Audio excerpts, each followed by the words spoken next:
When I was 26, the therapist that I saw, she was the first one to point blank ask me, have you been sexually abused when you were young? I said yes. She sort of reacted it in a way where she's like, this is really serious, we have to deal with this. That's when I realized, wow, I really have been neglecting something that I should not be neglecting.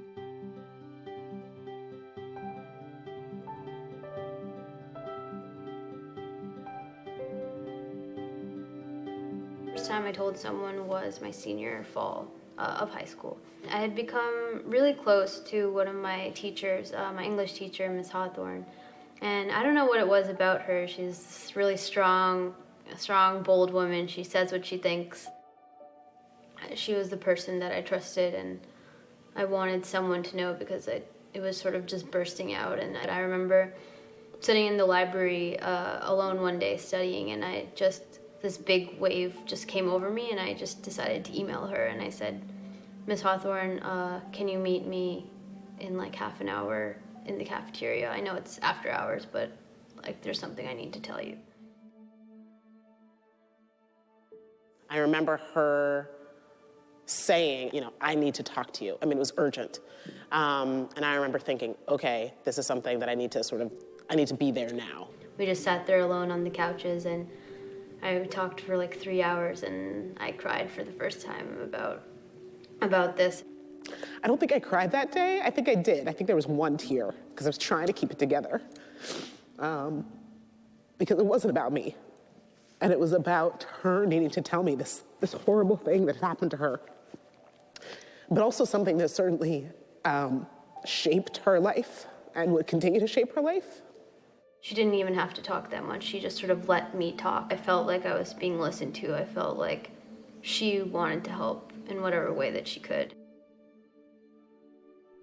After I told her, a wave sort of left, and the nightmares started becoming less and less frequent, and I think that sort of set a chain for me to start accepting and trying to address the problem of shame rather than just put it away, because that clearly wasn't working.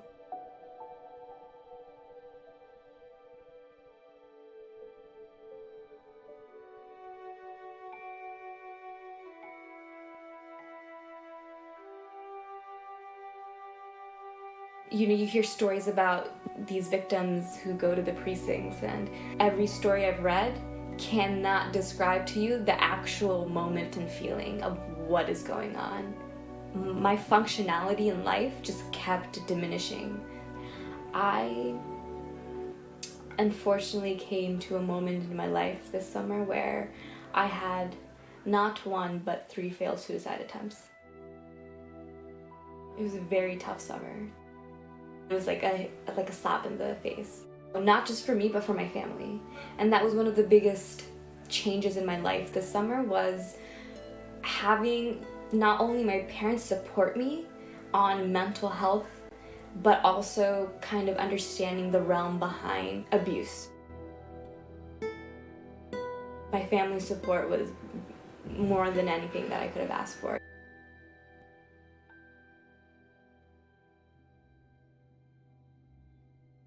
I realized I had reached the point where I could no longer keep living, feeling the way I had felt up until then. And I've decided if I'm gonna change, it might as well be now. Speaking to my family at that point became a necessity for me. I realized that's the only way for me to move on. I always felt like I was being somebody else on the outside and my real, insecure child on the inside. Because I felt that divide between those selves, I realized I needed to bring them back together. And the only way to do that is to be myself, both around others and with myself. I came forward to my mother when I was 13. And then when I was 28, I came forward to her the second time.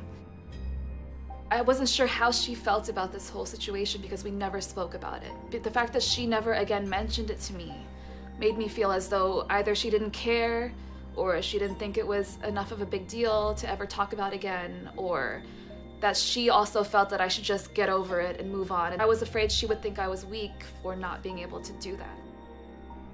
I had written out this whole letter because I was so nervous. We sat down after breakfast and I pulled out my papers and, just started reading to her. I was just crying so much, and I had never cried that hard in my life. To the point, I could not even speak for the first, I don't know how long. I read through the whole letter, and she just looked at me the whole time, did not say anything, did not make any expression. So I had no idea what she was thinking. But finally at the end, she walked over to me and hugged me and started crying. And then she started opening up about how this is something that's always bothered her too. She just never knew how to handle it. She thought she was doing the right thing for me by never talking about it again. Having her tell me, I also felt this way, and we've been suffering in silence separately all this time. It was a really important moment to find out that my mom really did care and that she really wanted me to get better and she wanted to help me get better.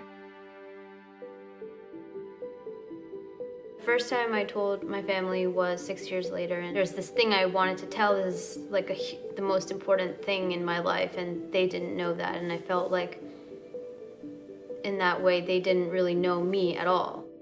I remember sitting in my room and I just came down the stairs and I said, "Mom, I need to tell you something." I had no preparation for this. I just kind of wanted to get it out there and finally be on the same page as her and my dad and my brother.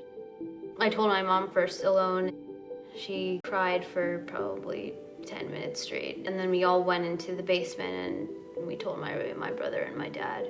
And my father cried, and it was, I think, the first time I'd actually seen him cry.